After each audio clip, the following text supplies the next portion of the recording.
What's up, YouTube, and welcome to Codename Scream. I am that horror guy. And I'm Mel. And we are back with kind of horror.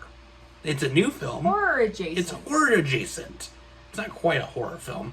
But enough people have asked us about doing this movie. We did a trailer reaction, and then people were like, you gotta do this movie. Yep. So we did it. We're here now to do it. So what are we doing? Ghostbusters Afterlife.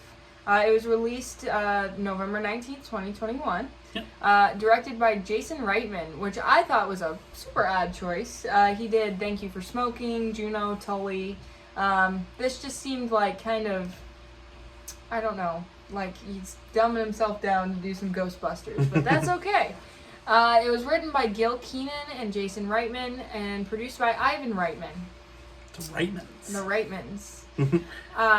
Budget and box office. I always like doing the fresh ones. What you got? Yeah, so we've got a $75 million budget. Huge budget. Huge budget for even the stuff we've covered to this point. Yeah. But not surprised, big budget Hollywood film. Yeah. So, in modern day. So, the current box office as of right now is at $60 million. So we're close to getting our money back. That still seems a little cutting it close to me. Awfully close. Your big weekend's your opener. Yeah. So from here, it's usually just... Yeah. So we'll see. But, you know, a lot of people do go see movies on Thanksgiving. That is true. Yeah, so we may... We'll see where we're at. Yeah. And we'll maybe bring it up again. Yeah. We'll see. But what do the critics and audience think now? Good. Critics score 62%, which for new movies and jerkoid critics, that's pretty high. And then the audience score is even more impressive at 96% right now. So very impressive. Everyone very likes high. it so Everyone's far. enjoying it so far. That's what's up about it. Since we're not going to really discuss the synopsis because we want to give everyone an ability to actually see this one. This one doesn't have the ability to be streamed from home as of yet. Yeah. So you have to go see it in the theater. Yeah, I had to go out in public and it was a whole thing. And I didn't like it. I am a vampire. I mean, there are ways of streaming it, but we're not going to discuss those or condone those. Yeah. But there are ways of streaming it, but... I can barely turn on my iPhone, so I have to go to the movies to see this. But yeah, definitely go out and check it out. We're not going to discuss the synopsis. The trailer did a good job of explaining that to this point. Yep.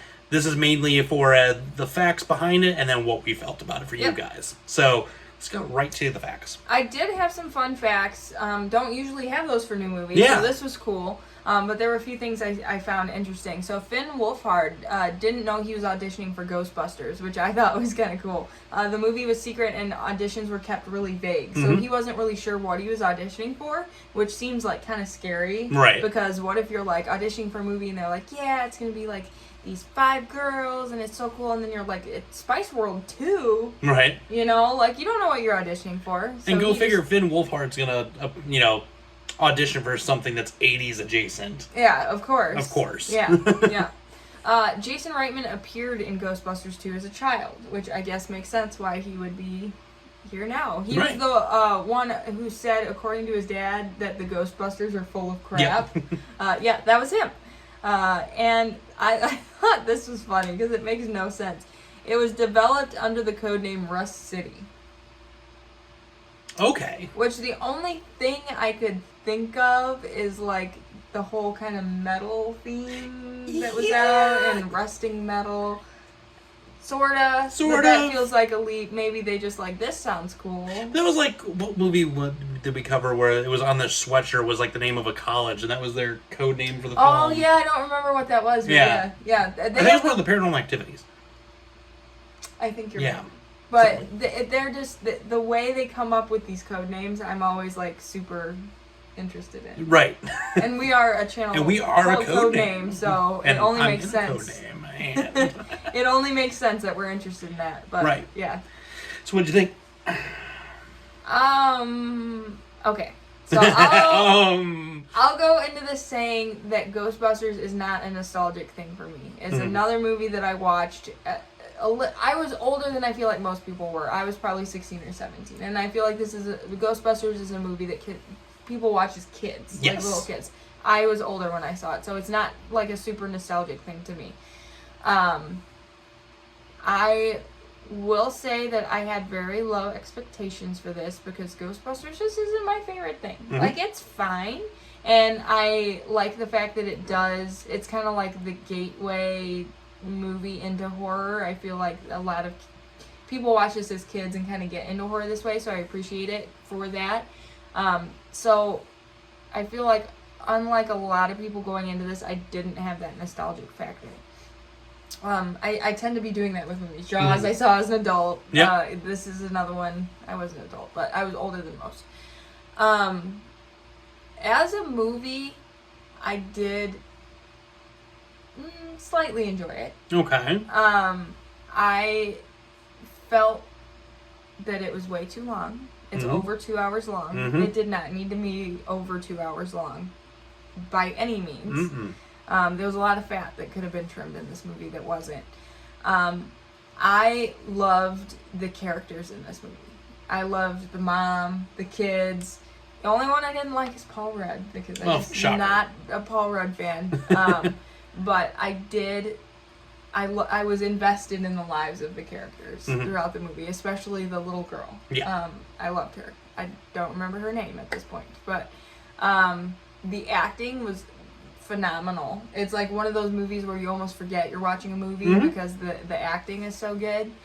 But yeah, I mean, it was entertaining. I'm glad I watched it. Probably wouldn't watch it again, but it was an okay movie. It did feel very this is a new movie and we're trying to get your money. Like it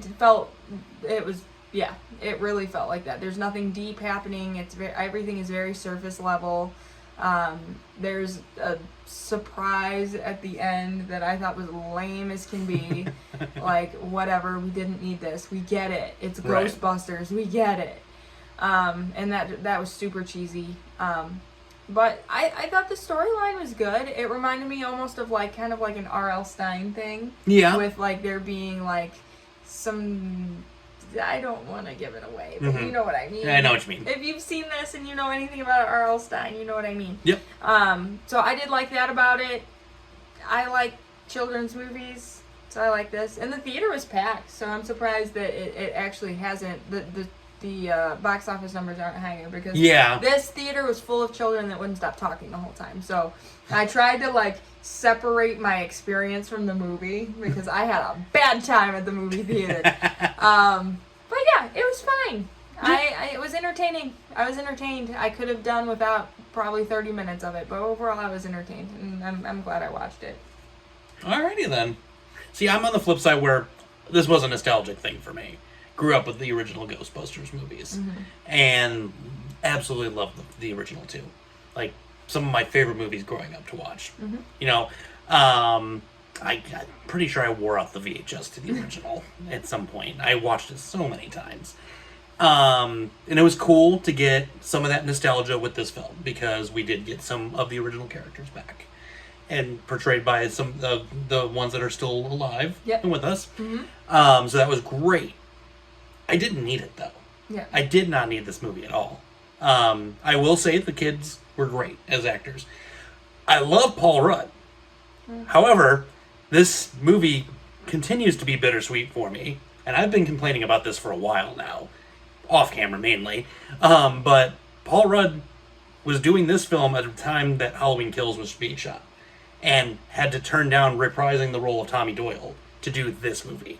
Yeah. And that, for me, was just a major buzzkill. Well, Paul Rudd is a comedy actor. He doesn't do horror anymore.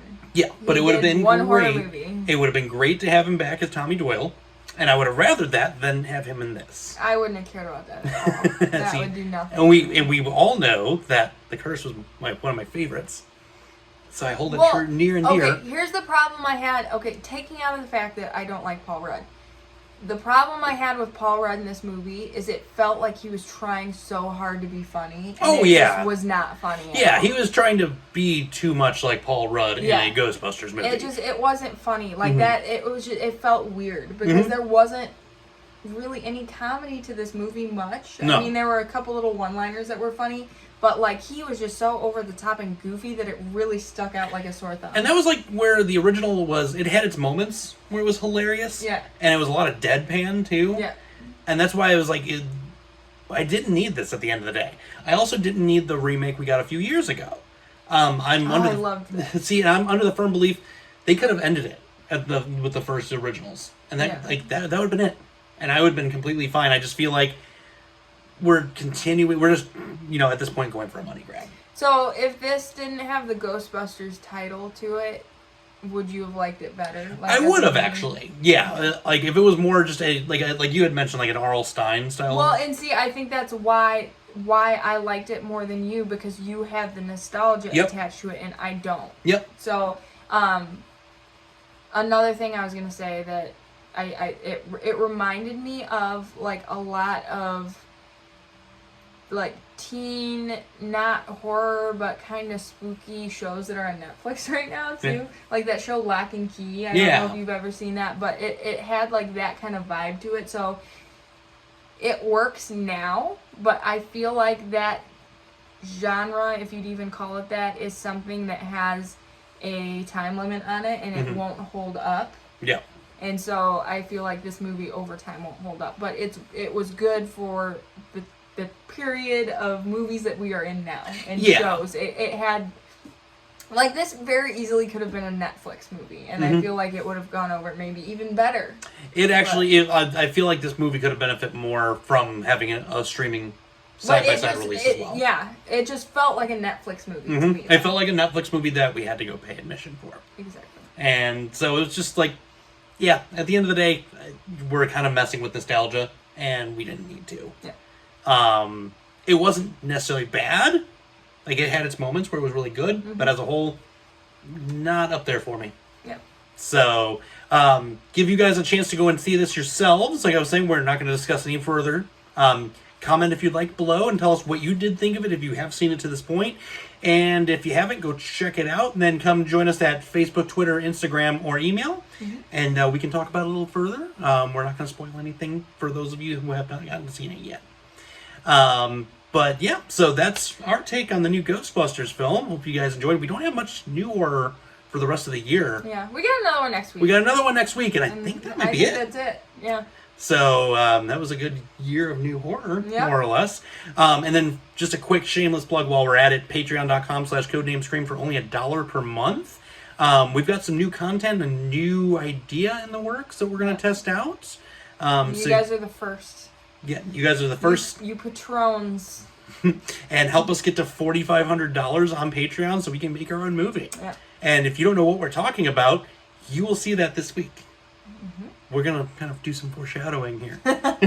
For once, we're actually ahead. We've actually filmed the content we're talking about. We're not talking about the filming. Usually we're talking about the future, and now we're talking about the past, but you haven't seen the past because it's not the future. Exactly. We did it. We did it right this time. Yeah. All right. Well, on that note, with that being said, scary later, YouTube.